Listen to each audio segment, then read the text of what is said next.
പാലിനും പാലുൽപ്പന്നങ്ങൾക്കുമായി മറ്റ് സംസ്ഥാനങ്ങളെ ആശ്രയിക്കേണ്ട അവസ്ഥയാണ് കേരളത്തിനുള്ളത്. ഇതുകൊണ്ട് തന്നെ കൃത്രിമത്വം നിറഞ്ഞ പാൽ, ഗുണമേന്മയില്ലാത്ത പാൽ കൂടുതൽ വിലയ്ക്ക് വാങ്ങേണ്ടി വരുന്നു പലപ്പോഴും.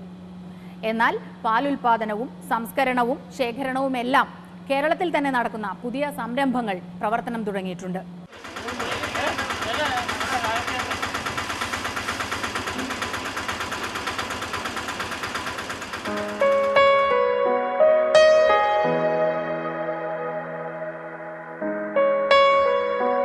ആദ്യം ഒരു 3 പശുക്കളെ കൊണ്ട് തുടങ്ങി. ഇപ്പോൾ 15 പശുക്കളുണ്ട്. ഒരു 12 എണ്ണം കറക്കണം, 3 എണ്ണം ചെനയുള്ളത്. ഇപ്പോൾ ആവറേജ് 200 ലിറ്റർ പാൽ കാലത്തും വൈകിട്ടും കൂടെ കൊടുക്കുന്നുണ്ട്.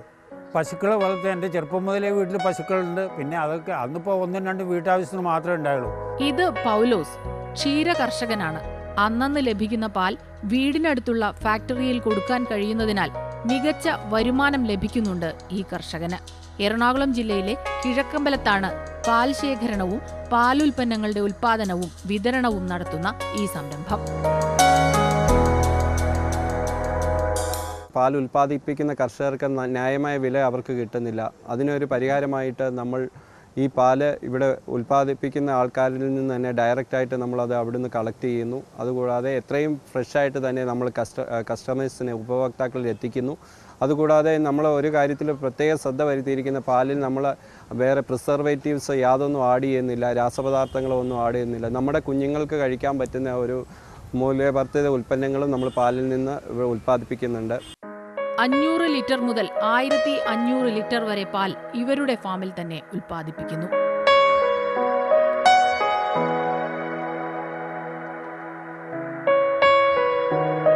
ഇപ്പോൾ നമ്മുടെ ഫാമിൽ 120ഓളം പശുക്കളുണ്ട്.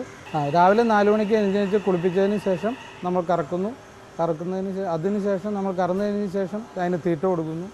തീറ്റ ഇപ്പം നമ്മൾ കൊടുക്കുന്നതെന്ന് പറഞ്ഞു കഴിഞ്ഞാൽ ഇപ്പോൾ നമ്മൾ പെല്ലറ്റ് കൊടുക്കുന്നുണ്ട്. അതുകൂടാതെ ഗോതമ്പ് തവിട്, പിണ്ണാക്കുകൾ എല്ലാം കൂടെ മിക്സ് ചെയ്തിട്ടാണ് കൊടുക്കുന്നത്. കറവ രാവിലെയും ഉച്ചയ്ക്കും 2 നേരമാണ് നമ്മൾ കറക്കുന്നത്. ഇപ്പോൾ 1200 ലിറ്ററോളം പാലുണ്ട്. നമ്മൾ നേരെ പ്ലാന്റിൽ കൊണ്ടുവന്ന് അത് പ്രോസസ്സ് ചെയ്തതിന് ശേഷം നേരെ കർഷകർക്ക്, നമ്മുടെ ഉപഭോക്താക്കൾക്ക് കൊടുക്കുന്നു. വെറ്റിനറി ഇപ്പോൾ ഇൻസിമിനേഷൻ അങ്ങനെയുള്ള കാര്യങ്ങൾ ഞാൻ തന്നെയാണ് ചെയ്യുന്നത്. ഞാനൊരു LI ആണ്. അത് ബാക്കി ട്രീറ്റ്മെൻറ്റ് കാര്യങ്ങൾക്കെല്ലാം വേണ്ടി ഡോക്ടറെ വെച്ചിട്ടുണ്ട്. ഡോക്ടറാണ് ചെയ്യുന്നത്. മറ്റ് ക്ഷീര കർഷകരിൽ നിന്നും പാൽ ശേഖരിക്കുന്നു. ശേഖരിക്കുന്ന പാൽ ഗുണപരിശോധനകൾക്ക് ശേഷമാണ് തരംതിരിച്ച് പാക്ക് ചെയ്യുക.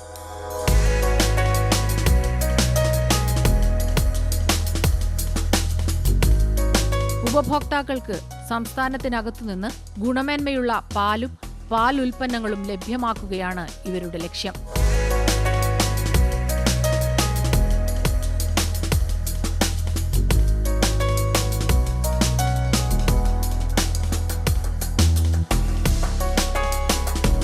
ഫാമിലും ഫാക്ടറിയിലുമായി നിരവധി പേർക്ക് തൊഴിൽ ലഭിക്കുന്നു എന്നതും ഇത്തരം സംരംഭങ്ങളുടെ സവിശേഷതയാണ്.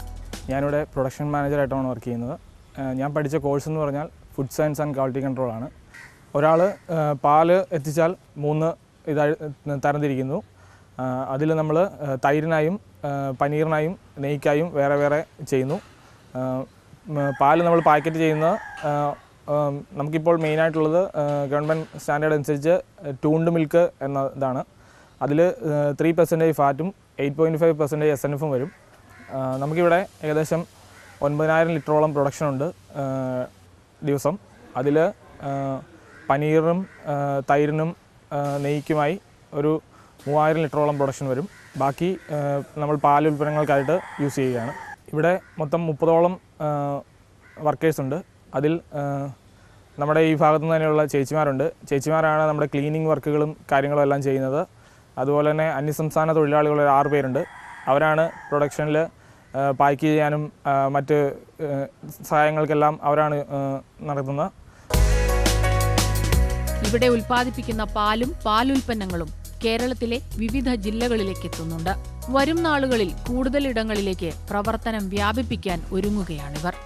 ഈ ആഴ്ചയിലെ മണി ടൈം ഇവിടെ അവസാനിക്കുന്നു. പുതുമയേറിയ വാണിജ്യ വാർത്തകളും വിശേഷങ്ങളുമായി അടുത്തയാഴ്ച വീണ്ടും എത്താം. നമസ്കാരം.